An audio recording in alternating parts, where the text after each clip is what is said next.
O que tem de filho do diabo mercenário atrás de púlpito hoje engravatado, de Bíblia na mão pregando, falando Jesus, Jesus, o que tem hoje é impressionante. Parece que Pedro estava assistindo uma televisão. Impressionante, inigualável essa revelação. Amém. Zacarias 14, a partir do verso 12, diz: esta é a maldição com a qual Jeová haverá de castigar todas as nações que lutarem contra Jerusalém. Sua carne apodrecerá enquanto estiverem ainda de pé, seus olhos apodrecerão nas órbitas e também a sua língua em sua boca. Eis que naquele dia grande desespero e confusão causados pelo próprio Jeová tomarão conta dessas nações. Cada pessoa agarrará quem estiver mais próximo de si e o ferirá. Do mesmo modo, Judá batalhará contra Jerusalém. Serão sequestradas todas as riquezas das nações vizinhas, ou seja, grandes quantidades de ouro, prata e muitas vestes. E a mesma peste que Deus vai mandar contra as pessoas vai atacar também todos os animais dos inimigos em seus acampamentos, os cavalos, as mulas, os camelos e sobre os jumentos. Depois que todos esses eventos passarem, os sobreviventes das nações que vieram lutar contra Jerusalém subirão uma vez por ano até a cidade a fim de adorar e cultuar Jeová, o Senhor Todo-Poderoso, como Rei, e para celebrar a festa dos tabernáculos ou cabanas. Mas se alguma das famílias da terra não subir a Jerusalém para adorar o Rei, o Eterno dos Exércitos, as chuvas não cairão sobre essa gente. Se os egípcios não subirem, nem vierem, a chuva também não virá sobre eles e suas propriedades, mas a praga com que Jeová ferirá as nações que não subirem para comemorar a festa dos tabernáculos cairá sobre eles. Sim, esse será o castigo do Egito e de todas as nações que não subirem para celebrar a festa dos tabernáculos. Amém, irmão? Podem sentar. E aqui ficou bem claro, né?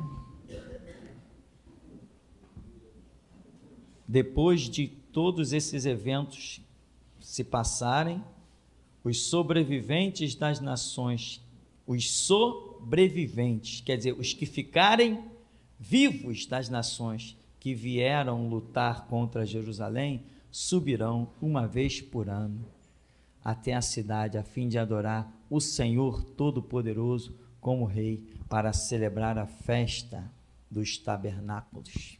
Quer dizer, é um milênio em que as nações terão que subir todo ano, durante 1000 anos, ou, como se acredita teologicamente, quase 1000 anos, as nações terão que subir todo ano para ir lá prestar culto em Jerusalém ao Senhor Jesus, que voltará em carne, visivelmente, claramente, no mesmo corpo que ele já esteve sobre a terra há 2000 anos atrás. No mesmíssimo corpo, do mesmo jeito, com a mesma aparência, assim ele estará. E as nações terão que ir prestar culto, levar ofertas, levar coisas de presente para a cidade. E ali todas as nações, desta forma pacífica, serão despojadas. E Jerusalém, a cidade, a terra que Deus sempre separou há longos anos, será então quem vai despojar todas as nações. Ela receberá tributo de todas as nações. E se uma nação não vier, diz que sobre ela não descerá a chuva que é símbolo da graça de Deus, mas aqui é chuva mesmo, água. E o que é uma nação sem água? Há poucos dias tivemos aí um fantasma de que fosse faltar água. Algumas cidades do país foram racionadas a sua água. Isso é um caos, porque nós precisamos de água para tudo, o tempo todo. Sem água é uma coisa complicadíssima. Até se ficar muito tempo sem chover, a própria poeira que sobe do chão vai impregnando no nariz de todo mundo, começa a causar males e mais males, enfermidades. Então, a água fundamental, Deus vai fechar o céu e não vai deixar cair sobre aquela nação que não for lá levar tributo em Jerusalém no milênio, e é todo ano. Então, há um castigo para quem não for prestar o culto de Deus na sua convocação. E é sobre isso que nós queremos falar.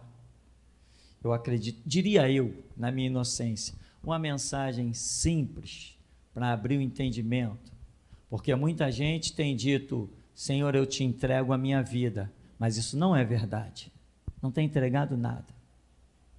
É só apertar um pouquinho e a pessoa precisar sair do seu comodismo, a gente vê logo que quem estava tão firme, na verdade, não está nada, está nem aí. Bom, é na hora da batalha que se conhecem os soldados, né, irmão? Na hora da peleja, né? Quando o Gideão gritou: os covardes voltem para casa. Eu tenho certeza que ele ficou muito surpreso. Tem um historiador que põe uma cena engraçada no filme, quando ele diz assim: olha, aqueles que não estiverem muito incentivados com a guerra, os que tiverem alguma coisa muito importante para fazer, os velhos, né, os mais fracos, ou os que estiverem com medo da guerra, pode voltar para casa. Foi um movimento que Gideão fica assim no meio da arraial. Bom, mas a Bíblia diz que eram 32 mil, e dessa primeira empreitada sobrou quantos?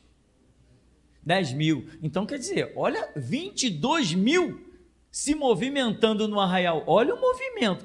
Gideão fica assim no meio, assustado com tanta gente. Daqui a pouco vai passando alguém perto dele, já empurrando sua carrocinha. Ele: você está indo também? Ele falou: vou também. Você não falou que pode ir?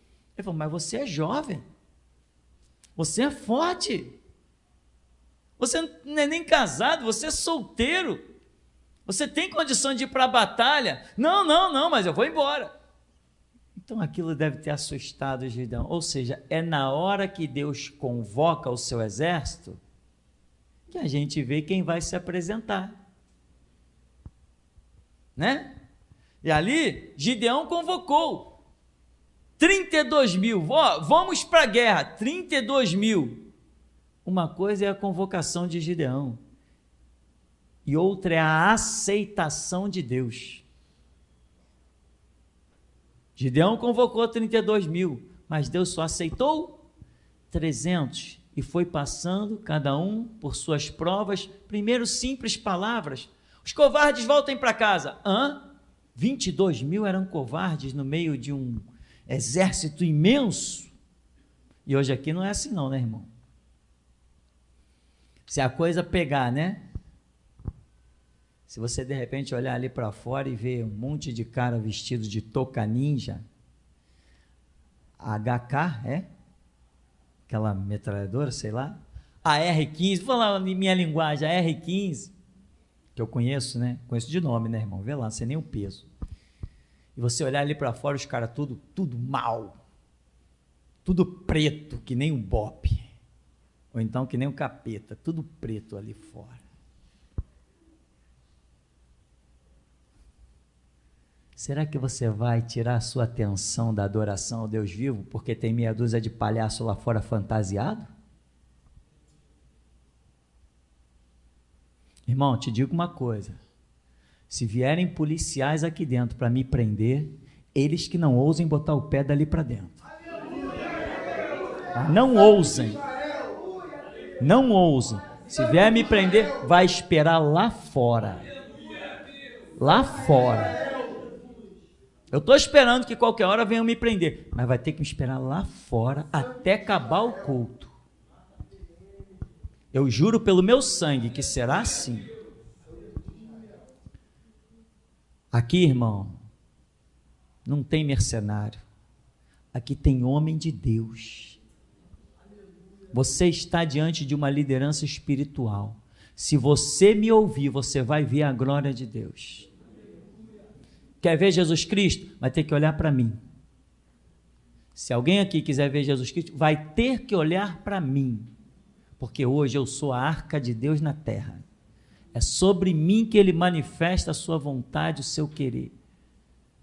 E essa ousadia, breve ela será esclarecida, mas os que estão ouvindo a verdade, não estão calejando os joelhos para discerni-la, vão padecer e vão sofrer as humilhações. Eu não sou um pastor comum. Não sou, meu irmão, eu não sou um pastor comum. Mas não sou mesmo. Eu nunca conheci nenhum pastor tão ousado quanto eu. Nunca conheci nenhum pastor que dissesse o que eu digo, Bíblia sim, Constituição não. Nunca conheci. Eu nunca conheci nenhum pastor que dissesse o que eu digo, Brasília é o palco de Satanás. Eu nunca conheci nenhum pastor dizer isso. Nunca conheci. Eu não sou um homem qualquer. O meu espírito é outro. Às vezes eu tenho assim uma impressão que Deus dentro de mim ou tirou alguma coisa ou botou alguma coisa. Mas eu não penso como as pessoas pensam, em nada. Em nada. Quer ver uma coisa que me irrita? É quando alguém diz assim, fulano não vai dar em nada. Isso me irrita, irmão. Como que fulano não vai dar em nada? Quando me viram um macumbeiro, pisado, cheio de fome, comendo na casa dos outros, sem uma roupa rasgada, muita gente disse, aquilo não vai dar em nada. Olha aqui, sou o número 1 de Jesus Cristo no planeta. Que papo é esse de não vai dar em nada, meu irmão? Não vai dar em nada é quem está de olho na vida dos outros, ao invés de cuidar da sua. Isso é que não vai dar em nada. Isso me causa ódio, irmão. Não vai dar em nada, não vai dar em nada. Quem sabe, eu sou Deus por acaso? Quantos olharam para a minha vida e disseram, não vai dar em nada? Quantos podiam imaginar que aquele moleque de roupa rasgada, correndo atrás de pipa, soltando pipa e jogando bola de gude e chutando futebol por aí? Quem poderia olhar que aquele moleque fosse se transformar nessa glória que eu sou hoje na mão de Jesus Cristo? Quem poderia dizer? Então, que amanhã, a árvore que vai produzir amanhã ou não, só quem sabe é Deus. Só quem sabe é Deus e aquele a quem Ele o quiser revelar. Voltando, se eu conseguir voltar, tem certas coisas que entram aqui, que, como diz o mineiro, tem uns trem que passa aqui na nossa cabeça, que é uma coisa complicada. Mas seu objetivo é servir a Deus? E nós queremos então, irmão, falar sobre alguma coisa que me passou na memória esses dias. E nós estamos com um grupo, que ninguém se sinta ofendido, pelo que eu vou dizer, não é um grupo para todos. É um grupo que eu estou separando as pessoas que eu estou vendo que têm uma mente teológica. Um grupo chamado Debate Teológico. É tudo, ali eu vou colocando conforme a direção que Deus dá. E ali eu vou colocando uns temas assim, temas que são complicados, temas teológicos complicados. E aí o que acontece? Muitas pessoas vão dando as suas opiniões naquele zap ali, no WhatsApp, e um vai aprendendo com a opinião do outro. E eu vou colocando algumas coisas lá, vou corrigindo outras, e etc, etc. E eu estou tentando, Deus já revelou que o número ainda tem vaga, bastante vaga para aquele grupo, mas não é um grupo para eu entrar lá, bom dia, não, bom dia, tem outros grupos para você dar bom dia. Olha a notícia do jornal, não, bota em outros grupos, aquele ali é debate teológico. E eu até comentei sobre alguma coisa lá. Como que nós vemos hoje o culto da igreja? Quando Moisés chegou no deserto e disse ao povo assim, olha,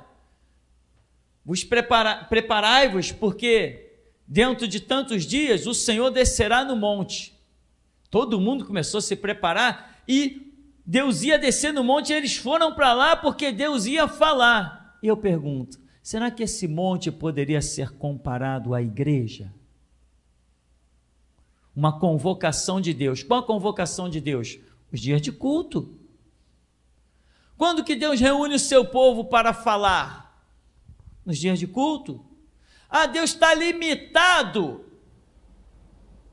à igreja que eu falo, Deus está limitado a um templo? Não, Deus não está limitado a um templo, mas tem coisas que Deus só opera no templo? Tem, se tem.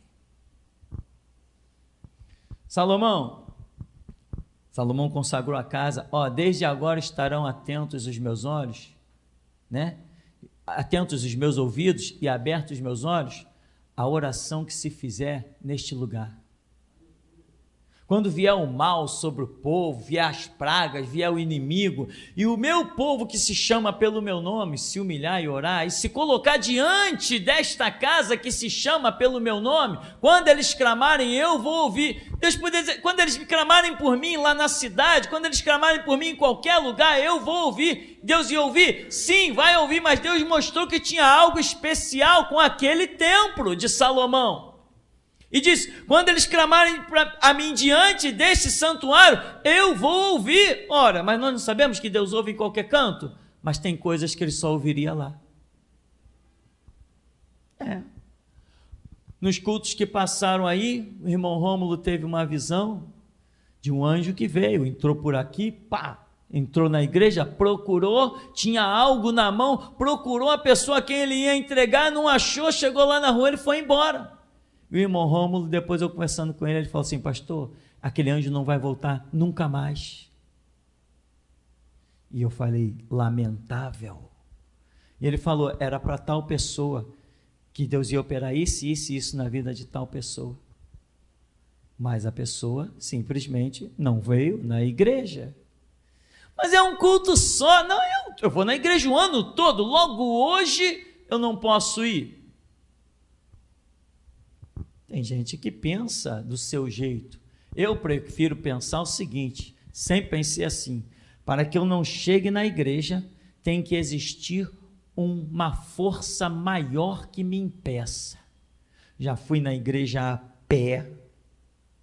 Tinha um irmão que dava carona, mas ele sempre passava um pouquinho tarde, eu chegava atrasado. Não era nada de atrasado absurdo, não. Era às vezes 5 minutos, 10 minutos atrasado no máximo. Eu preferia a pé, de ônibus, seja como for, larguei a carona e dava meu jeito, porque chegar atrasado na convocação de Deus, para mim, não. Se o culto é de tantas horas, eu quero estar lá de tantas horas. Quando o Senhor tocar a trombeta e convocar, opa, Senhor, estou aqui. Estou aqui. Então, para que eu não comparecesse à igreja, irmão, só uma coisa muito absurda. E olha que eu não comecei vendo o poder de Deus, não. Eu comecei em igreja batista. Eu não tinha motivo para ter esta postura dentro de uma igreja batista. Não tinha motivo, mas eu tinha a Bíblia, e a Bíblia me dá motivos. Tem muita gente que às vezes quer usar as denominações como desculpa. Irmão, você tem Bíblia. Clama a mim e responder-te-ei. Deus é o guia da nossa vida, da nossa alma. Então tem pessoas que não entendem que o culto da igreja é a convocação de Deus. Ninguém vai largar lá, o camarada é militar, não vai largar, ele vai lamentar. Deus, eu queria estar dentro da tua casa hoje. Eu não posso. Deus vai dizer, eu te abençoo aí onde tu estás. Porque sabe que realmente ele não pode. Camarada tem o seu plantão, está tirando o plantão naquela semana caiu no dia de culto. Camarada está lá contra Deus, eu queria estar na tua casa, é a minha alegria. Alegrei-me quando me disseram, vamos à casa do Senhor. Eu não posso. Deus diz assim, eu te abençoo aí.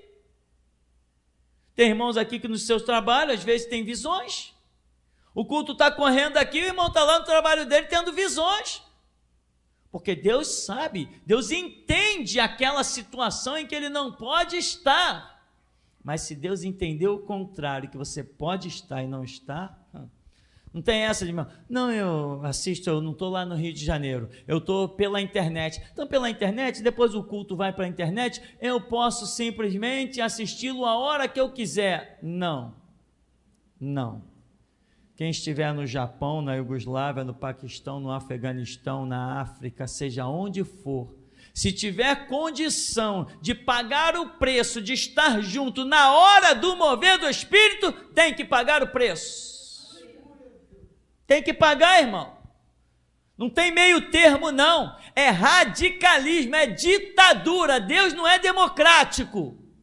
Aonde existe lei, não existe democracia. Aleluia a Deus.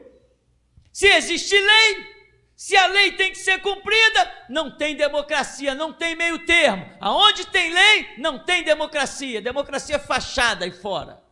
Porque vê se eles não exigem que as leizinhas deles se cumpram. Aonde existe lei, existe ditadura. Aí, Moisés convocou ao Monte Sinai. Eu pergunto, alguém poderia não ir? Alguém poderia deixar de ir? Ah, Moisés, eu não vou não, nessa convocação aí. Moisés, eu sou da tribo tal, a minha tribo está lá distante, a 3 quilômetros, Moisés. Eu não vou vir andando de lá até aqui o Monte Sinai. Moisés, eu tenho filhos pequenos. A minha esposa está grávida. Moisés, eu não venho não, tá? Depois eu vou saber do povo o que houve, o que o Senhor falou. Poderia fazer isso? Não, assim é a igreja, irmão. É uma convocação especial. Eu tenho certeza que é uma convocação especial. Quando eu chego aqui, eu não me reconheço. Quantas vezes eu subo mal. Já falei com alguns irmãos mais íntimos, eu subo mal. Tem dia, meu irmão, tem dia que eu queria que não tivesse culto. Tem dia que eu não quero pregar, não quero tocar, não quero abrir a boca para nada. Tem dia que é assim.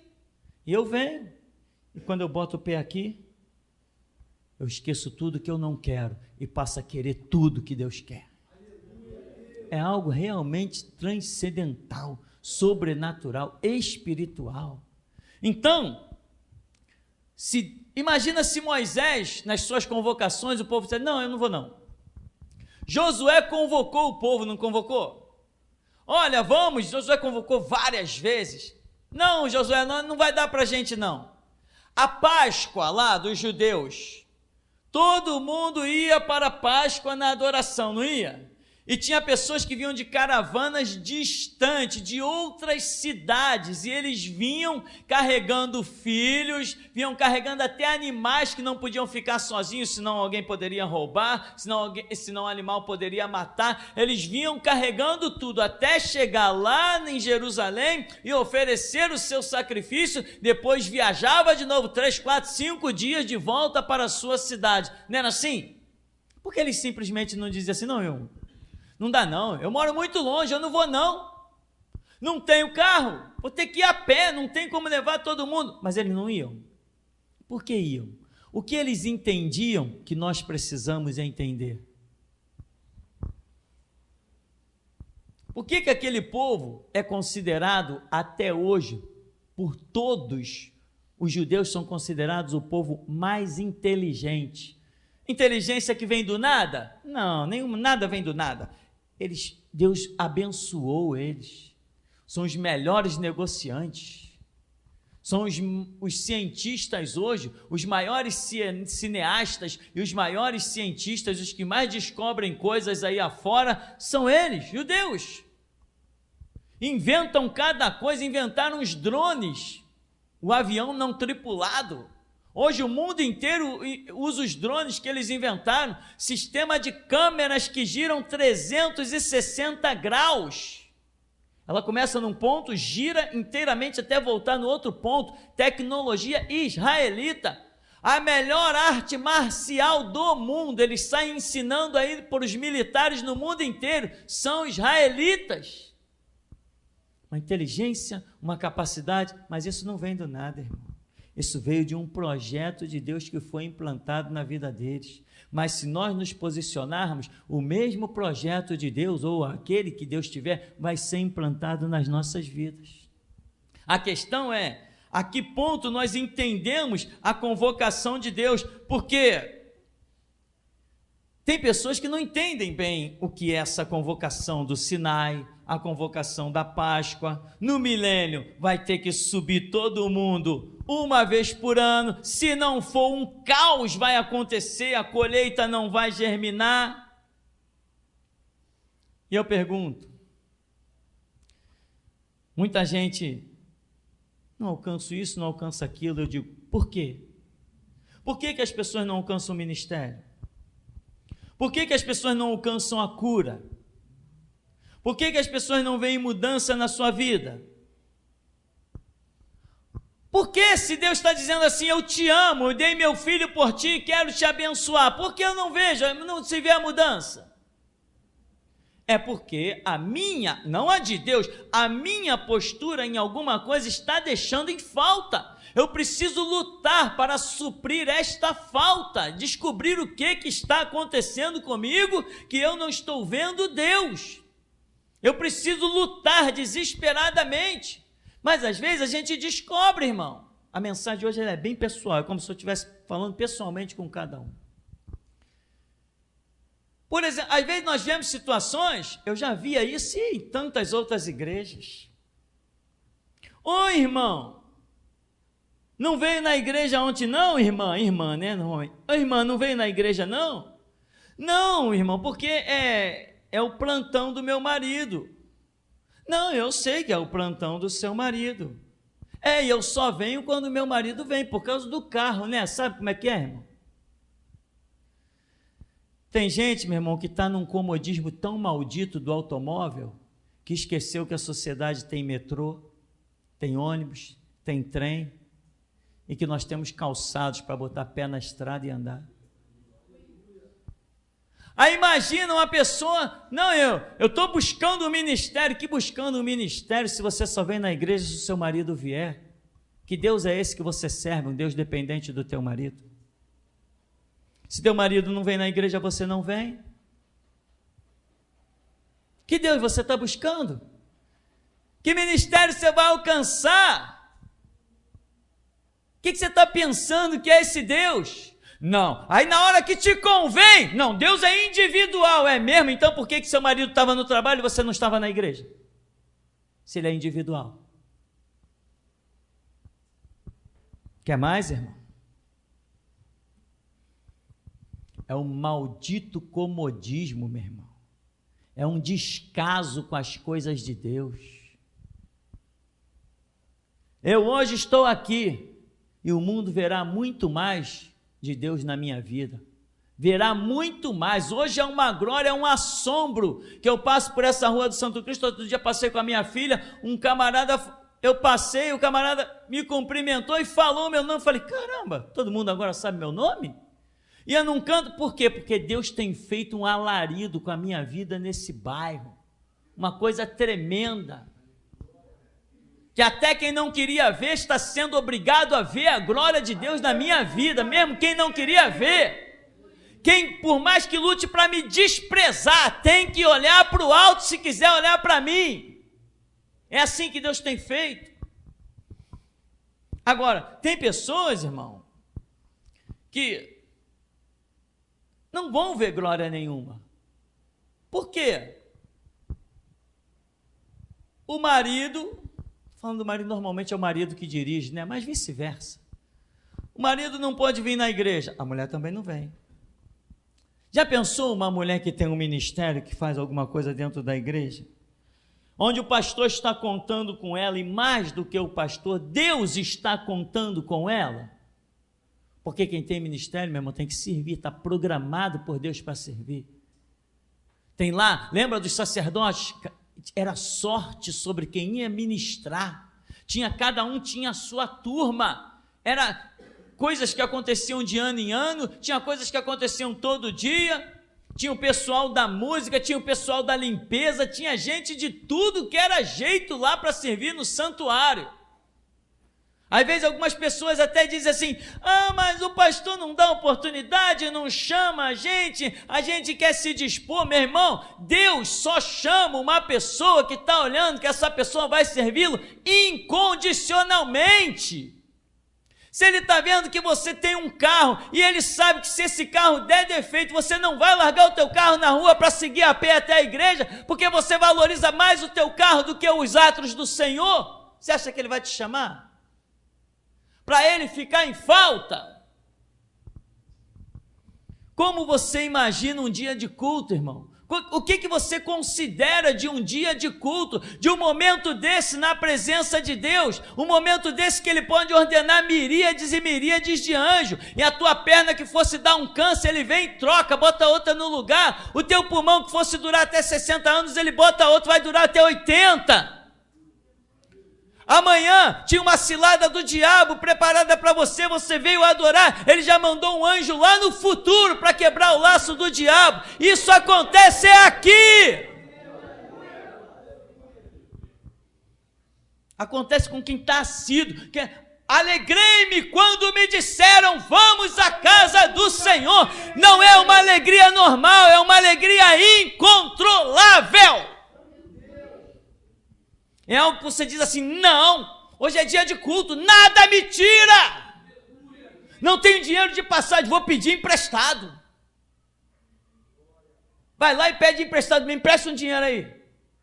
Eu preciso ir para a igreja. Pede emprestado. Não pede. Não tenho dinheiro para ir para a igreja.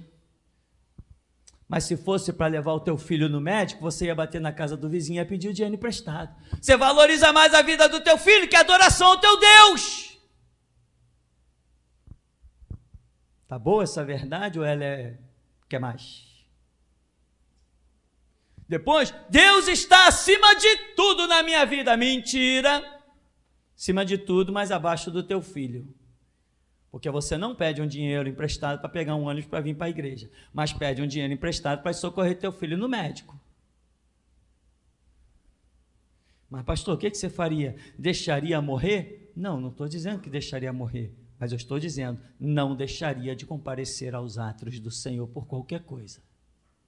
Isso nem pensar.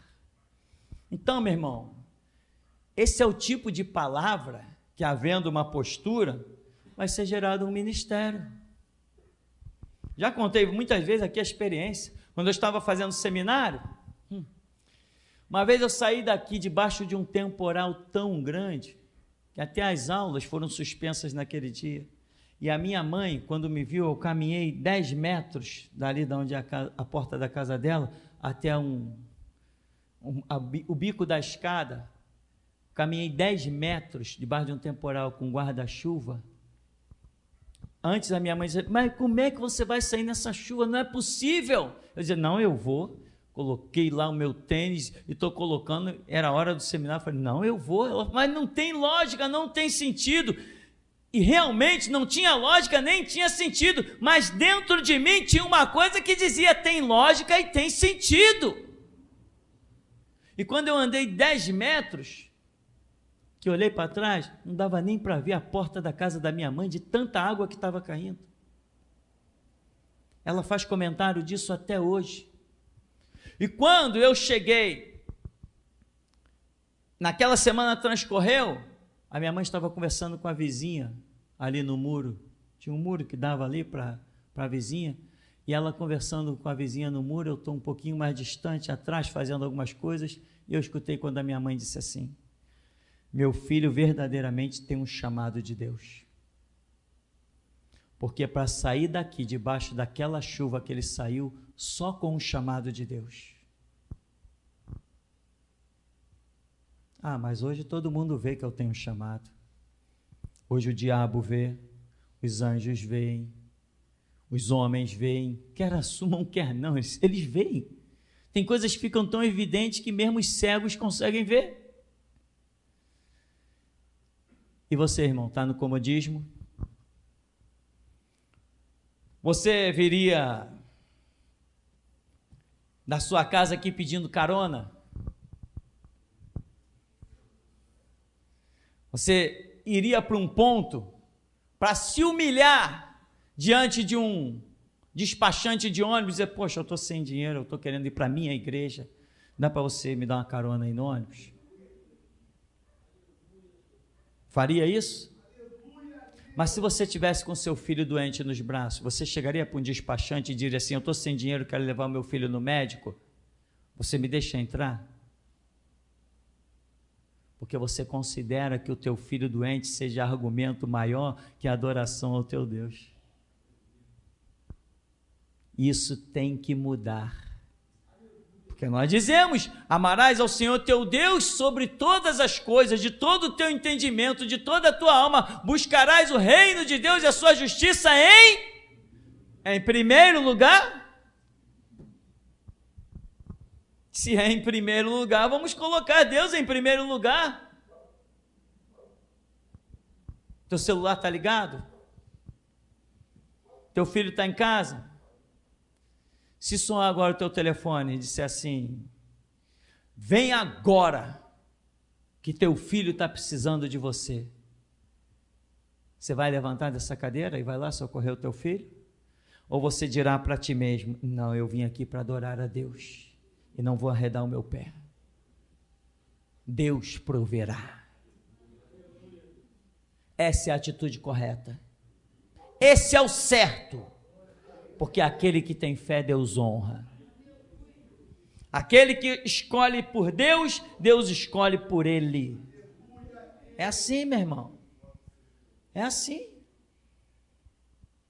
Tem pessoas que só aparecem nas igrejas se o marido levar.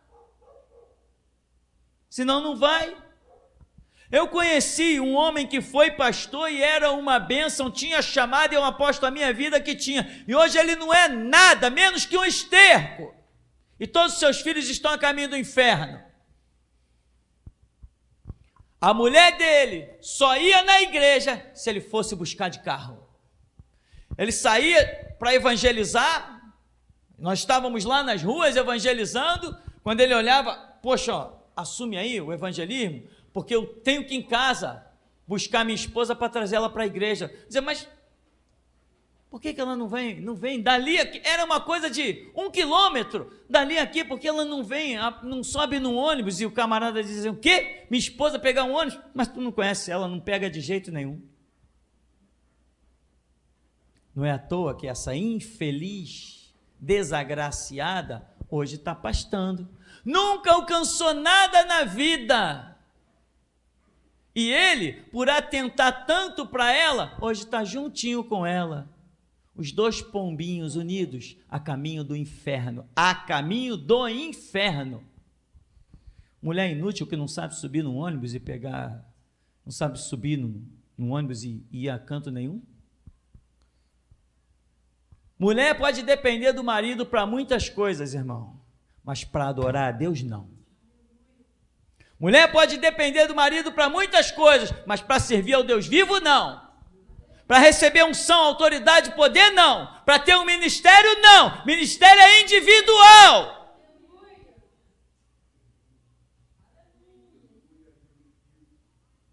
Se vai num dia desses aí, é dia de culto, aí você discute com o teu marido, que essa palhaçada existe, né, irmão? As pessoas não sabem a sua posição. Se cada um soubesse a sua posição, ninguém discutiria com nada. As discussões existem quando existe conflito de posições, invasões territoriais, um infringindo contra o direito dos outros. É aí que vem a confusão. Mas casamento tem regra, mas eu não conheço ninguém que segue. Aí está no dia do culto, brigou com o teu marido. Daqui a pouco teu marido diz assim: ou é a esposa, seja lá quem for: não, hoje eu não vou na igreja não. Aí você: então também não vou não, sento lá no sofá. Tu não vai na igreja? Então dá licença, deixa eu ir para não me atrasar. Mas tu vai a pé? Nem que eu vá me arrastando, mas eu vou. Hoje eu vou para a igreja, nem que eu chegue lá e a porta já esteja fechada, eu dobro o meu joelho do lado de fora e faço a minha oração e venho para casa. Isso é postura que Deus honra, meu irmão. É isso, meu irmão, é isso que Deus honra, quando Ele olha para o teu coração e vê que Ele é o número 1. É isso que Ele honra. É assim que se alcança ministério. Porque muita gente pensa, eu conheço Bíblia, eu conheço aqui, eu conheço lá, Gênesis, Apocalipse, eu conheço tudo. Meu irmão, não é conhecimento bíblico que faz gerar um ministério. São posturas que vão além do conhecimento bíblico. Amar a Deus, se apaixonar por Ele, entender o que Ele fez. Ele saiu do trono dele por ti, você não sai da tua casa por Ele. Ele desceu do trono dele para te abençoar, para te buscar. Mas hoje muitos estão no comodismo, não saem da sua casa para vir buscar a face de Deus. Mas a Escritura diz, invocai-o enquanto está perto. Buscai-o enquanto se pode achar. Não, hoje não deu para mim na igreja, eu vou fazer minha oraçãozinha aqui mesmo, no meu canto da minha casa. Afinal de contas, está escrito, Mateus 6,6, né? Ah, Senhor, obrigado, blá, blá, blá, blá, blá. Tá. E o anjo está aqui dentro. Cadê aquela pessoa, hein? Onde é que ela foi, hein? Mas ela não está aqui. Ué, Senhor, tu me enviaste lá do céu? O Senhor é onisciente? Sabia que a pessoa não está aqui? Aí o anjo parte. Senhor, ela não estava lá. Aí o Senhor diz assim, eu sei. Mas isso é para que eles saibam que eu sou fiel. Eles infiéis. Mas eu sou fiel. Eu sou fiel, o que eu prometo eu cumpro. Se não estava lá, é porque não foi fiel a mim. Amém, meu irmão? Leve mais a sério os atos de Deus, meu irmão. Leve mais a sério. Tudo que Deus faz, não faz porque é brinquedo, nem faz porque não tinha o que fazer. Tudo que Ele faz é coisa séria. Jesus poderia ter criado o seu reino sobre a terra, ele pode tudo, poderia ter criado de forma diferente, sem reunião, sem termos um templo chamado igreja. Ele poderia fazer dessas formas diferentes, e conforme o que ele fizesse, nós nos enquadraríamos naquilo que ele fez, mas ele fez desta maneira, criou lembra? Ao anjo da igreja em Filadélfia, ou seja, igreja, havia um povo, havia uma reunião, e Jesus aprovou o conceito de igreja, porque ele escreve para uma igreja, para um santuário, para o líder de um santuário. Então ele aprovou a ideia da igreja, está mostrando que aprovou, porque desde o princípio ele disse, sobre esta rocha edificarei a minha igreja, a palavra que significa os chamados para fora. Desde o princípio o povo se reunia em vários lugares, mesmo debaixo da perseguição. Como que aquele povo encontrava tanta força? Eles não estavam dispersos quando houve perseguição. Eles continuavam se reunindo nas catacumbas, nos cemitérios, escondidos nas cavernas, e era ali quando eles se reuniam que se cumpria a palavra, onde 2 ou 3 estiverem reunidos em meu nome, eu estou aí no meio deles. Era ali que se cumpria. Não é porque cada um, veio a perseguição, cada um foge que nem bando de pombo, não, veio a perseguição ali, vamos nos reunir aqui, mas vamos continuar buscando ao Senhor, o Deus Todo-Poderoso. Então, meu irmão, não importa se seja pela internet, na internet inclusive é coisa séria, né? Na internet inclusive é coisa séria, irmão, porque tem gente que vai ter que parar ali, assim como nós nos dirigimos para este lugar, pessoas terão que se dirigir para o seu PC, e parou ali no seu PC, colocou, estou no culto. Aí vem a mãe querer falar, não, agora não, estou no culto, esse é meu horário de culto, estou cultuando meu Deus. Vem o irmão, não, o telefone, eu estou dentro da igreja. Que telefone? Dentro da igreja não se atende telefone, dentro da igreja tem outra voz mais poderosa que eu quero ouvir, não quero ouvir telefone, lá pela internet. Você valoriza mesmo Deus? Tu está lá na internet, que nem alguns irmãos já fizeram. Caramba! Na minha casa hoje não vai ter luz, vou ficar sem PC, vou ficar sem internet. Meu PC quebrou. É mesmo? A que ponto você valoriza Deus? Vai na próxima esquina, entra lá na Lan House e vai assistir o teu culto. Irmão, é assim que Deus abençoa. Só se compra quando se paga o preço. É assim, irmão, é exatamente assim. Não tem esse negócio de Deus sabe de tudo, Deus me abençoa. Não, meu irmão, Deus sabe de tudo e Ele abençoa o teu esforço, o teu empenho, a tua dedicação, a tua vontade, sabe? Chegue atrasado na igreja quando isso for algo acima das tuas forças, porque se não for, ao invés de bênção, tu está colhendo maldição, porque Deus vai olhar e dizer assim, bonito desprezo, né? Poderias ter chegado aqui 10 minutos antes, está chegando 10 minutos depois, o anjo com a tua bênção já passou, já foi embora, porque tem gente que escolhe a hora do anjo passar, né?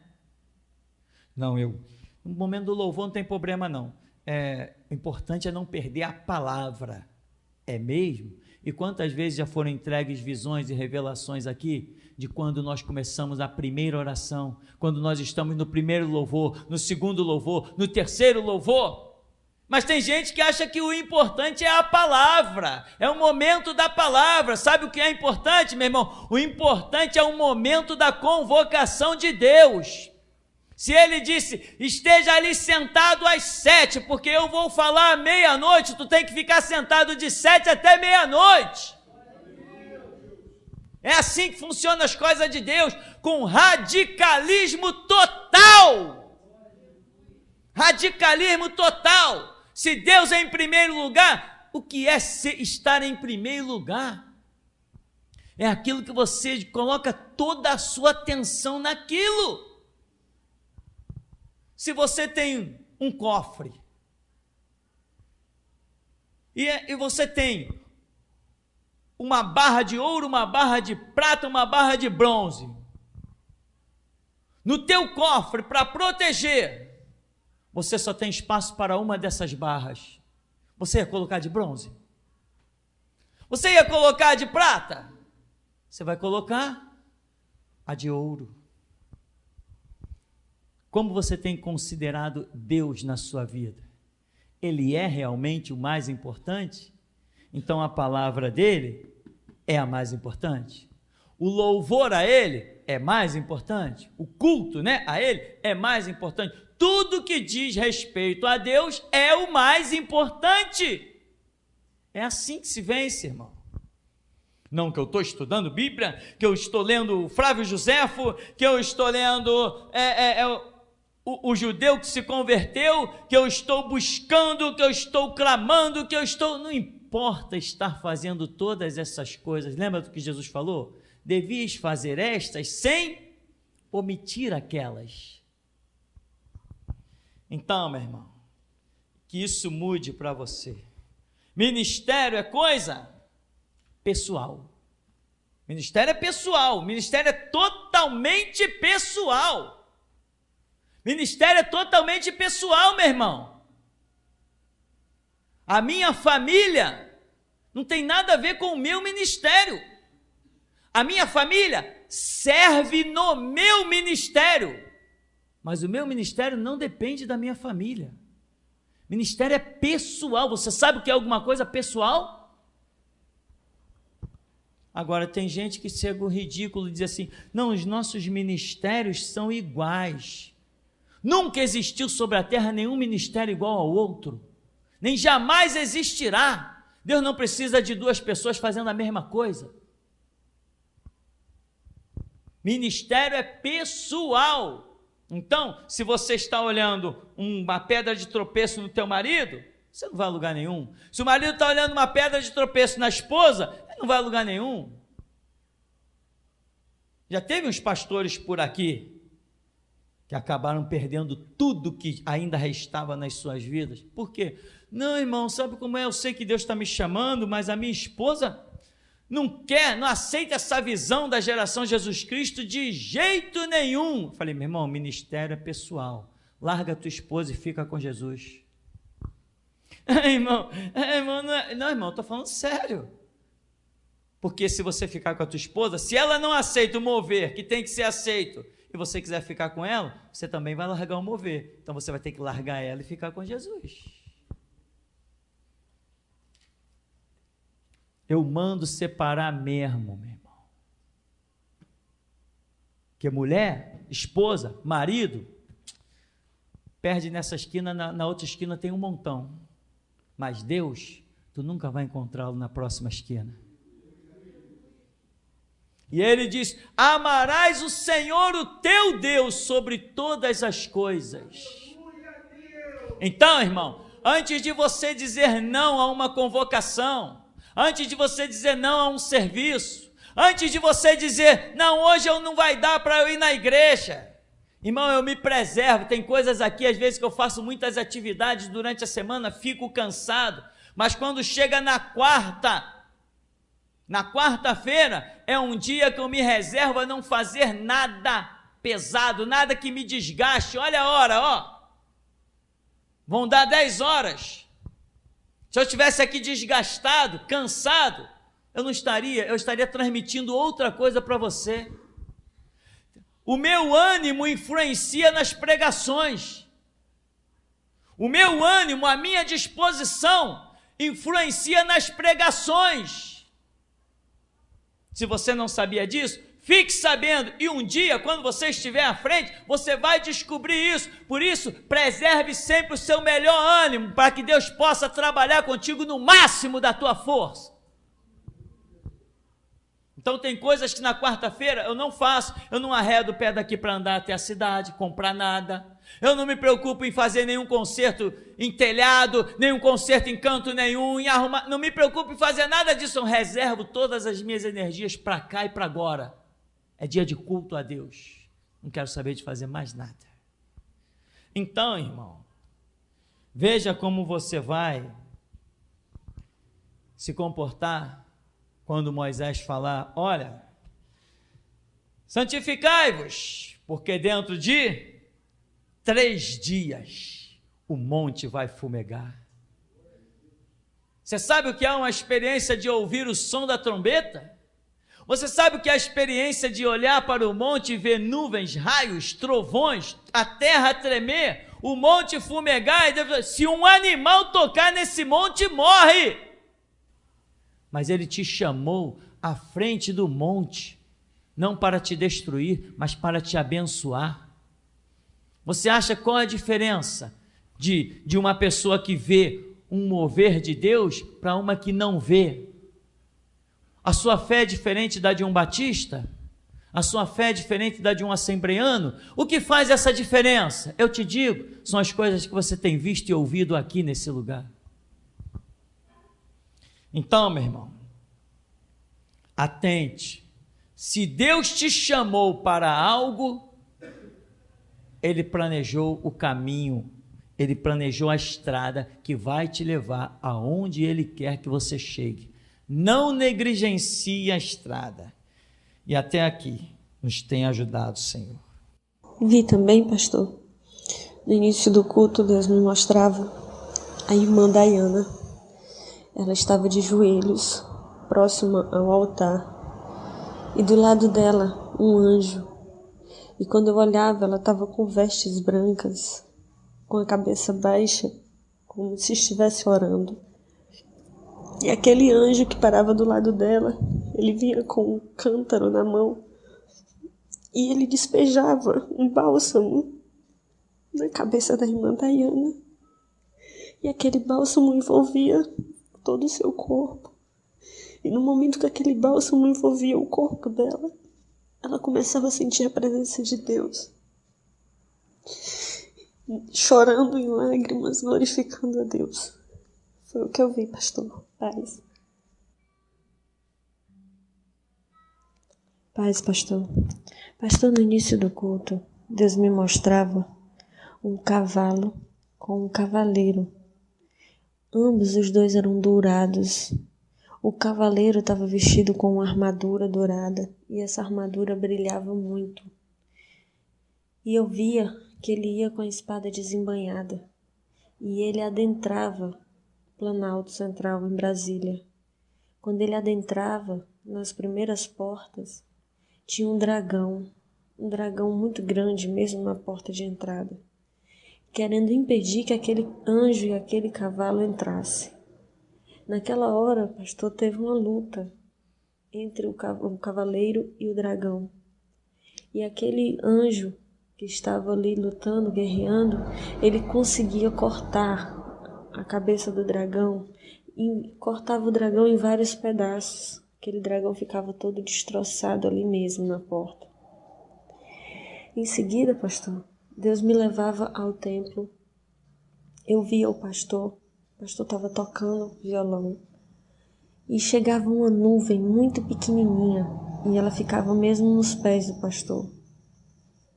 Aquela nuvem, pastor, ela crescia e ela tomava conta do pastor inteiro. O pastor desaparecia. E eu era levada novamente para o Planalto Central. Chegando lá, pastor, eu via quando aquela nuvem chegava e o Senhor vinha andando naquela rampa, subindo aquilo ali. Quando chegava na porta, o Senhor dava de cara com o dragão que estava ali todo morto, destroçado. E aquele anjo, ele lhe entregava uma espada. E o Senhor entrava. Quando o Senhor entrava dentro daquela sala, daquele grande pátio lá onde eles fazem as reuniões deles, o Senhor entrava e eu podia ver aqueles cavaleiros que eu tinha visto na visão passada rodeando Brasília. Aqueles cavaleiros e os seus cavalos estavam todos dentro daquela sala. E tinha muitos corpos no chão. O Senhor passava, pastor, por aqueles corpos no chão e ia até atrás daquela tribuna que eles chamam de tribuna. E ali atrás, com a sua espada, o Senhor escrevia naquela parte azul que tem ali atrás, o Senhor escrevia: Bíblia, sim. Constituição, não. E quando o Senhor ia fazendo cada letra com a espada, pastor, vinha saindo de dentro daquele traçado, sangue escorrendo naquelas palavras, naquelas letras. Em seguida, pastor, o Senhor pegava a Constituição que estava em cima da tribuna e o Senhor passava a espada nela, cortando ela toda. Quando o Senhor fazia isso, pastor, que o Senhor começava a sair daquele lugar, aqueles anjos estavam com trombetas tocando. E eles tocavam uma música muito bonita, que naquele momento eu entendia que era a música da vitória. E ali aquela visão parou. Pastor, pude ver também. Algumas pessoas foram colocadas uma do lado da outra na frente do púlpito, só que elas estavam enforcadas, penduradas por uma corda, várias cordas, né? E eu vi algumas mulheres e homens, e quando eu vi essa visão, vinha um anjo lá da porta da igreja. Ele entrava e com a sua espada ele ia cortando aquelas cordas, e aqueles corpos ele ia arrastando, levando para fora da igreja, e ali ele jogava aquelas pessoas para fora. Foi o que eu vi, pastor. Paz. Pude ver também, pastor, que eu estava fora do templo, vendo como se eu estivesse contemplando todo o globo terrestre. E eu via muitos tufões, aquele vento forte em vários pontos da cidade, aqueles tufões destruindo tudo. E eu poderia ouvir naquela hora muito choro, muita angústia, muito desespero. E naquela hora eu comecei a me atribular ouvindo aquilo. E o anjo me pegava, me trazia para dentro da igreja. E ali aquelas portas se fecharam.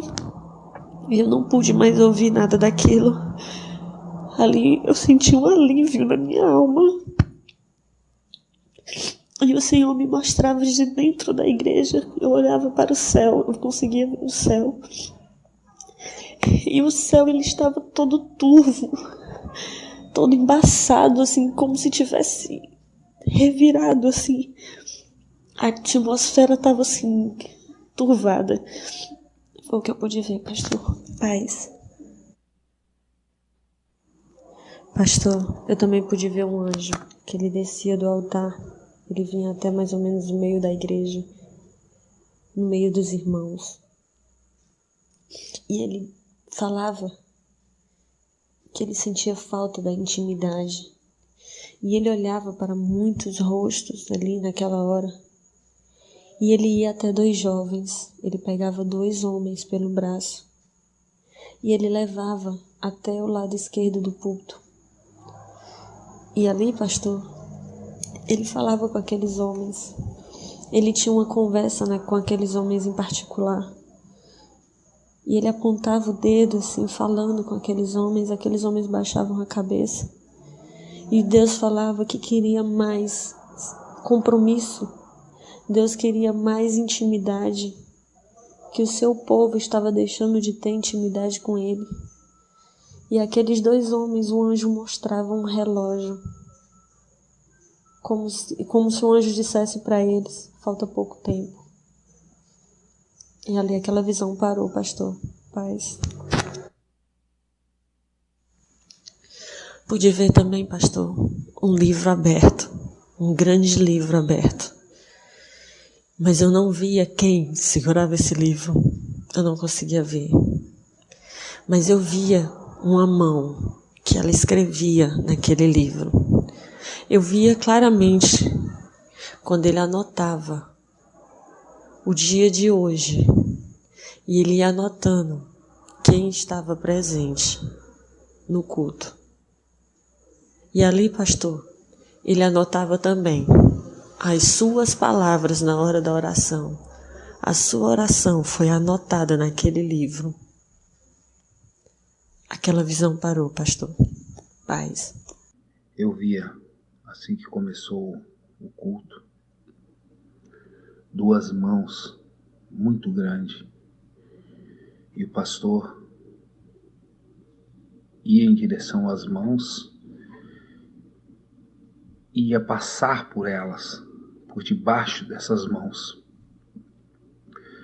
Mas antes do pastor passar, o pastor fazia sinal com a mão, chamando, vem, chamando alguns da igreja para virem junto. Então, o pastor passou por debaixo dessas mãos e elas eram muito luminosas. E o pastor sumiu. E alguns vinham atrás e passavam junto. E eu vi que essas mãos, aleluia, tinham 2 furos. As mãos tinham 2 furos, como se pregos tivessem passado por ela. Aleluia. Então, eu vi quando era botada uma coroa de espinhos na cabeça do Senhor, pastor. E quando eu olhei de novo, eu vi uma escada muito grande. Uma escada que conduzia como se conduzisse ao céu. Muito grande a escada, tanto de largura como de tamanho. E eu vi o pastor com um manto vermelho e na mão dele tinha uma vara de pau. E novamente o pastor chamava os irmãos. E eu vi o pastor subindo essas escadas de pé. Mas os irmãos que vinham atrás, todos os que vinham atrás, eles vinham subindo junto com o pastor. Mas eles não subiam de pé como o pastor, mas subiam de 4, assim, se arrastando, com muita dificuldade. Amém. Eu vi quando um grande anjo branco ficou atrás do Senhor, pastor, na hora daquele louvor. Eu não preciso ser reconhecido por ninguém. O anjo cobriu o Senhor, pastor. E o anjo cobriu e o Senhor ficou oculto nas asas desse grande anjo branco. E na frente do púlpito apareceu uma lança. Amém.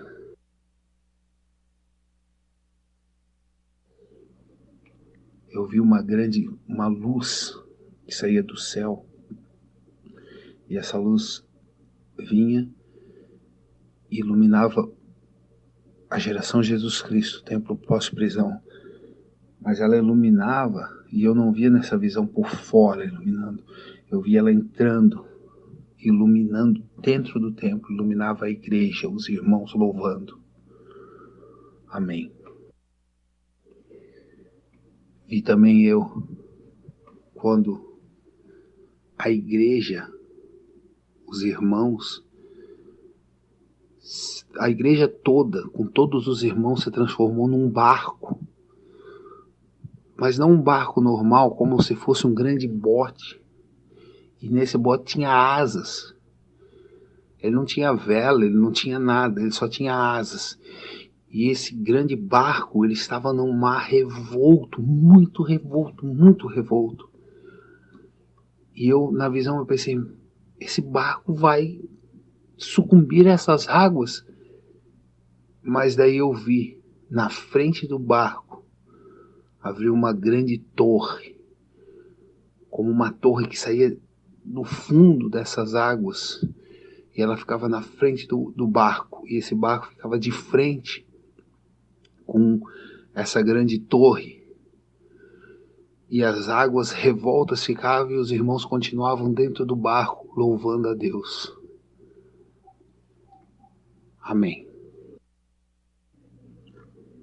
Eu vi, quando o pastor falava do anjo da justiça, e de como nem as trevas têm coragem de enfrentá-lo, ele, o anjo da justiça, me mostrava a sua espada, e ele apontava ela para o chão e passava assim, essa espada virava em 3. Uma espada virava em 3. E o entendimento que eu tive foi esse, que na espada do anjo da justiça está o Pai, o Filho e o Espírito Santo. Amém. Eu via, quando o anjo da justiça subiu aos céus, antes da oração, o pastor ia começar a orar, falou do anjo da justiça, e antes do pastor começar a orar, ele subiu aos céus. E quando ele estava nos céus, eu vi um ser dando uma espada de fogo para ele. E essa espada de fogo, ele botou nas costas e veio à terra. Então o pastor falou daquela mulher que ligou. E eu vi, quando o anjo da justiça puxou uma outra espada que estava na sua cintura e entrou dentro da casa de uma mulher. E ele arrancou a cabeça dessa mulher e levantou ela e deu um chute na cabeça dessa mulher. E eu via quando a cabeça sumia no horizonte, assim, ela ia longe. Amém. Enquanto o Senhor estava orando, pastor, Deus me levou em visões e eu fiquei dentro de um grande furacão. Um furacão enorme. Pelo lado de dentro. No começo eu não entendi, então Deus me falou, isso é um furacão. E quando eu olhei aquele furacão por dentro, eu vi o anjo da justiça dentro daquele furacão. E ele de braços cruzados, e o furacão, como se ele estivesse controlando esse furacão. E o furacão ia destruindo cidades. E daí a visão me levou para o lado de fora. E eu vi esse grande furacão destruindo muitos lugares. Muitos lugares. Eu vi lugares com neve. Eu vi lugares com árvores. E quando eu olhei novamente para esse furacão continuava sendo um furacão, mas eu via dentro dele como se fosse uma grande espada de fogo. Amém. Quando o pastor falou que os covardes na oração podem ir embora, eu vi vários irmãos levantando, virando as costas para o púlpito, dando de ombros, dando de costas assim e saindo da igreja. De vários lugares da igreja se levantaram alguns e viraram de costas e saíram da igreja. Amém. Eu vi, enquanto o pastor estava orando, o céu se abriu. E eu vi como que uma ponte ligando o céu e a terra com o Senhor, pastor. Vinha como se nuvens azuis, brancas, como se uma ponte mesmo, ligando o céu com a terra. Ela saía do céu e vinha até a terra, até a igreja, e ligava com o Senhor. Então eu vi quando esse buraco de nuvens abriu muito mais. E eu consegui olhar de baixo para cima, e eu vi quando 24 seres vieram na ponta desse buraco, que abriu essa janela como se fosse do céu para a terra, e olharam, viraram suas faces para a igreja, para o Senhor falando, pastor, e eles ficaram observando. Então eu vi, glória a Deus, quando um grande querubim, um anjo muito grande, saiu desse buraco, e em cima desse anjo estava um ser branco, resplandecente, e esse anjo parou assim, como um pouquinho para baixo desse buraco, e virou o seu rosto e ficou olhando para o Senhor, orando, pastor, e ele ficou olhando ali. Então eu vi quando um anjo muito grande, muito grande, muito grande, eu nunca vi uma coisa tão grande, desceu do lado direito e ficou pela parte de fora da igreja, com a sua espada gigante apontando assim para a terra. E esse anjo estava vestindo com uma vestimenta como dos guerreiros antigos, com aquela saia. Não sei explicar, como algumas estátuas grandes que nós víamos antigamente em filmes. Ele estava com uma saia e ficava com a sua espada assim no chão, mas não era uma saia como dos anjos normal, que a gente vê aquele manto que vem de cima até embaixo. Não, a saia dele começava da cintura. Isso me chamou muito a atenção. A vestimenta dele era como se fosse de um guerreiro babilônico, assim, algo desse tipo. E ele ficou do lado da igreja com seu capacete, com sua espada gigantesca, e ele ficou ali parado. Amém. Sempre quando eu olhava para o Senhor, pastor, falando, eu via o Senhor sempre com essa coroa de espinho. Eu olhava para o Senhor estava com essa coroa de espinho sempre. Amém.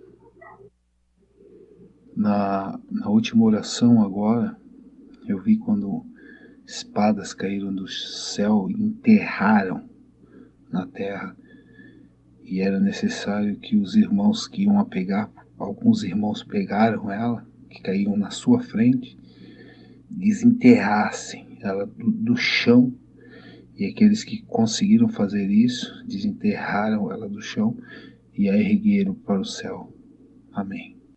Pastor, no começo do culto, antes da palavra, Deus mostrava uma jovem que está aqui dentro, que ela fez uma oração dizendo que ela não quer depender de homem. E Deus mandou dizer a essa jovem, ela sabe que é ela, que ela não depende de homens, que ela depende de Deus. E o que ela se propôs a fazer, que é para ela fazer, que Deus é com ela. Depois Deus mostrava algumas pessoas aqui recebendo em sua mão a coroa de espinhos. Pode falar? Essa pessoa é o Josimar, o Samuel, a irmã Dayana e a irmã Cláudia. Ela recebia essa coroa, só que o anjo colocava no pescoço dela, como se fosse um cordão, pastor. E passou aqui também por um rapaz, colocou essa coroa de espinho na mão do rapaz, e o rapaz fez um tipo de desprezor, e o anjo tirou essa coroa de volta da mão desse rapaz. Essa foi a visão que Deus me deu hoje, pastor.